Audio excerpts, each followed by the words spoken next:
Captain பதவி எனக்கு வேணாம்ப்பா அப்படின்னு வந்த வாய்ப்பை நிராகரிச்சிருக்காரு இந்தியனோட வேகப்பந்து வீச்சாளர் ஜஸ்பிரித் பும்ரா அவர்கள்.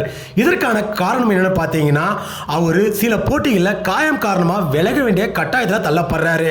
அந்த நேரத்தில் இந்திய அணி ஒரு புதிய கேப்டனை தேட வேண்டிய கட்டாயத்தில் இருக்காங்க. இதனால ஒரு ஆட்டத்தை போக்கியே மாற்ற சொல்லியிருக்காரு நம்ம பும்ரா அவர்கள். ஆமாங்க, இதன் காரணமாக வந்த வாய்ப்பை வேணாம்னு சொல்லியிருக்காரு. ஒரு இந்திய வீரராக எனக்கு இந்திய அணி வெற்றி பெறணும், அதுதான் என்னோட முக்கியமான ஒரு குறியா இருக்கு சொல்லியிருக்காரு. இதனால இந்திய அணி பார்த்தீங்கன்னா சுப்மன் கில் அவர்களை தேர்ந்தெடுத்திருக்காங்க. இது எல்லோருக்கும் தெரியும். இதனால பல்வேறு சர்ச்சைகள், பல்வேறு ஆதரவுகள், பல்வேறு எதிர்ப்புகள் வந்த வண்ணம் இருக்கு. இருந்தாலும் இந்திய அணி இங்கிலாந்திடம் சுற்றுப்பயணம் மேற்கொண்டிருக்காங்க. இந்த டெஸ்ட் போட்டி பல சவால்களை சந்திக்க வேண்டிய கட்டாயத்தில் இந்திய அணி இருக்காங்க. இந்திய அணி அவங்க எல்லோருக்கும், அதாவது விமர்சனம் செஞ்ச எல்லோருக்கும் ஒரே பதில் தாங்க கொடுக்கணும், அது வெற்றி மட்டும்தான். அதனால இந்திய அணி வெற்றியோட தாயகம் திரும்பணுன்ற வாழ்த்துக்களை நம்ம தெரிவிச்சுக்கலாம்.